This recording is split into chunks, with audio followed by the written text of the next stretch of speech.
Yes, I am wearing safety glasses because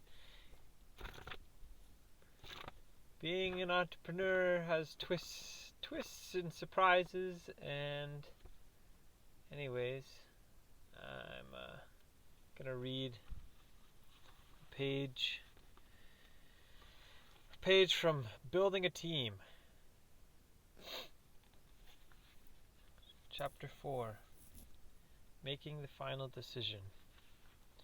The information required to make the hiring decision is in your hands, but the difficult task of analyzing and prioritizing the strengths and potential of each candidate still lies ahead, as does the decision of choosing the best person for the role. Aligning goals. Hiring a new person into your organization is more than simply filling a slot. It is not enough for the new employee to meet today's needs. In this fast-moving world, new employees must be capable of growing and developing along with the organization. Developing tomorrow's team. To position themselves for future success, organizations must understand where they are at the moment and what they must do to reach where they want to go. New skills and new kinds of jobs will be essential to the forward-moving organization. The people who are hired into their midst now must be sufficiently flexible to be effective contributors to the organization of tomorrow. Think about the candidates you are interviewing and choosing between. Who wants to be comfortable and do the same task in the same way? And who seeks a challenge and wants to develop? Tip: predict the best developers. Remember that past performance is a strong indicator of future performance. Candidates with a track record of embracing development elsewhere are likely to embrace it at a new job. Matching values. In some cases, you may be hiring a person specifically to lead the way toward development and growth. Consider your organization's other goals and values. How do you want to move ahead, and are there right and wrong ways to accomplish this? While it is important to allow and encourage creative differences when examining different options offered by candidates, bear in mind that bringing in a person with fundamentally different values could result in a costly mistake that sets your organization back. Defining the right matches. Draw up a document that outlines your organization's strategic goals and defines the behaviors, skills, and abilities that would support them. Take the exercise further by outlining the strategic goals of the team for which you are hiring, and define the attributes, experience, and abilities that would help them achieve these goals. This approach will require you to understand the direction of both the organization and the team. Hopefully, the two are complementary. It will usually be easier to define strategic goals for the organization. Individual teams may not always outline theirs. Work with them to do so, however, be warned that this requires care and considerable thought. Then, when matching up the abilities, attitudes, behaviors, and skills of each of your candidates to the items on the two lists, you will begin to see where alignment and compatibility exist and where they don't. Tip: support during change. Sometimes a change in values is necessary for an organization. If this is true in yours, you must openly endorse and back the new employee's moves to make changes happen in spite of organizational inertia. Ask yourself, what do we need tomorrow? What does your organization want its unique selling proposition to be in 5 years' time? What new skills will you need to accomplish that? How must our organization develop to fulfill its long-term goal? What are the requirements needed by today's manager to lead the organization to achieve that goal? How do the above needs relate to the position you are filling now? Nice. Now we're going to do, 1 or 2 pages of The Ultimate Accidental Housewife. We're going to start in the beginning. Products like Damp Rid are terrific since they absorb, dissolve, and last up to 45 days. Hang mold and mildew resistant shower curtains.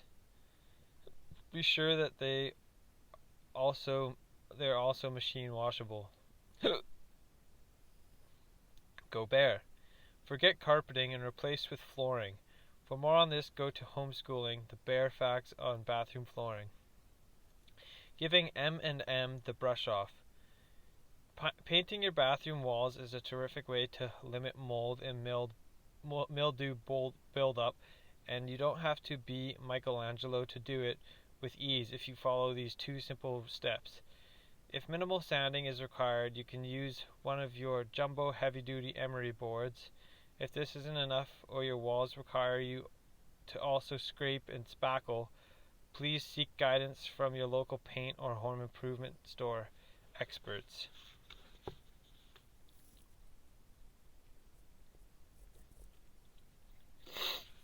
Clean the scene. Before you paint, remove any mold and mildew that may be hanging on your walls and ceilings. There are lots of store-bought mold and mildew products to choose from, such as Tilex Mold and Mildew Remover, Clorox Cleanup Cleaner with bleach, Moldzyme, an eco-friendly product you can find online, and Lysol Mildew Remover with bleach. However, according to Denise, my local bathroom paint guru at Wyckoff Paint and Wallpaper, the best way to get rid of it is to do the following. Open all your windows so the area is well ventilated. Put on gloves and a mask. Fill an empty spray bottle with a 1:3 ratio of bleach and water. Spray walls and ceiling and leave it on for 5 minutes. Wipe with warm water and a sponge. Let dry thoroughly before going to step 2. FYI, if the area with mold is larger than 10 square feet, call in the pros. Paint. Now the fun begins. It's time to paint. The best type of paint to help protect against mold and mildew redotting your newly painted bathroom are those that specifically say bathroom paint. Some may include the words and kitchen. Since they are formulated specifically for those rooms, Benjamin Moore and Perma-White are good choices for M&M prone areas. Plus, they include a self-priming product, which means one less step for you to do. FYI, these paints are acrylic compositions, which means they dry harder and prevent moisture from seeping through, unlike oil-based enamel paints, which tend to never dry thoroughly. Latex paints are not toxic either, so you'll be able to paint without wearing a gas mask or smudging your lipstick. Lastly, latex paints specifically formulated for the bathroom or kitchen generally come in a satin finish, which is easier to clean and won't show fingerprints. Please note that you can find most of the products referred to in this section at your local supermarket, paint or hardware store, and or home improvement retailers such as Lowe's, Ace Hardware, and Home Depot. Offensive cleaning. Not so toxic targets. Less is more when doing housework, particularly in the bathroom, which has the dubious honor of being both the grossest and most used room in your home. As such, it ranks as the number 1 chore that bores on the I hate but have to clean scale. That's why knowing how to prevent things like mold and mildew from multiplying are key, as are knowing simple manicure-friendly ways to maintain the image of a clean enough sink, tub, shower, floor, and toilet. Here's how to do just that. Keep disinfecting wipes everywhere, and use them like tissues. Wipe faucets, sinks, tubs, toilet seats, blow dryers, anything in your swiping range whenever the mood hits you. Replace bar soap with liquid soap. This will limit the amount of soap scum that can form. Use lemon oil or baby oil. At least once a month. Twice will be better if you can remember. Put some lemon oil or baby oil on a paper towel and wipe key scum zones. Sinks, tubs, showers. The oil will cause the dirty water to bead and roll down into the drain. Drop a tab or 2 into your tank in between cleanings. Put toilet cleaning tabs in your tank to reduce residual poop, whiz, and rust from sticking. Okay, nice. One more page. We're going to do 2 more, actually. As workshops grew, Elizabeth pulled back to regroup. She did no traditional advertising of any kind, but more people kept signing up, strictly through word of mouth. In the 3rd year of Squam, Elizabeth added an extra session in a new location, and ended up regretting it. She was tired and decided to spend the next year dialing back and taking stock. She was initially reluctant about speaking to me for this book, but warmed up after I promised to write about the importance of community and relationships in her work. To register for SQUAM, attendees have to mail in their payment and information.